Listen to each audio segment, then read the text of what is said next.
On enchaîne avec Marseille-Bastia. C'était vraiment, vous le savez, une belle affiche à l'époque. Il y avait même une sacrée finale entre les deux équipes. Et puis le sorcier dribbleur Magnusson et le buteur Josip Skoblar. Mais c'était en 72, il y a déjà plus de 15 ans, mon cher Philippe Houy.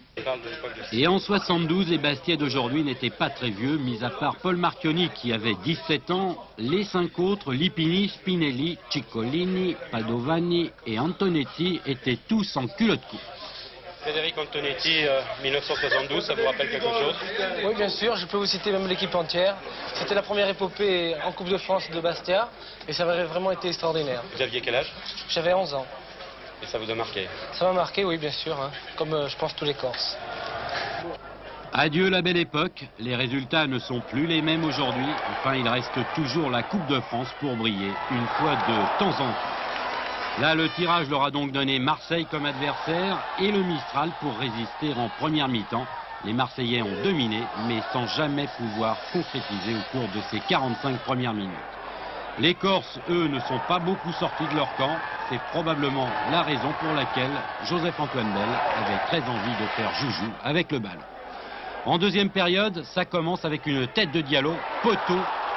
Un petit peu de chance donc pour Bastia en Coupe de France, il en faut. Nouvelle attaque de l'OM, bien déployée avec Diallo, Gengini pour Leroux qui tente un 1-2. Le ballon lui revient, mais il le met largement au-dessus de la transversale de Ceccarelli. Leroux encore, il a été le Marseillais le plus dangereux. Et sur cette action, vous allez voir que ce n'est pas d'énergie dont manquaient les Marseillais. Alof s'est bien relevé, talonnade de Gengini. Les défenseurs bastiais écartent le danger, mais pas pour très longtemps. Ayache, Diallo, 1-2 avec Forster. Diallo ne peut pas tirer, alors il donne pour Leroux. Tir de Leroux, bien détourné par Ceccarelli, le gardien de Bastia. Excellent vendredi. La preuve encore sur ce coup franc de Gengini. Détourné par le mur, reprise de Papin et toujours Ceccarelli. 83e minute, toujours 0-0. Les Bastiais veulent se donner un petit peu d'air. Long dégagement en profondeur. Passe de Leroux en retrait pour Bell qui fait un petit nœud. Alors, corner pour Bastia. Petite cause, grands effets. Regardez bien, il est tiré par Meyer.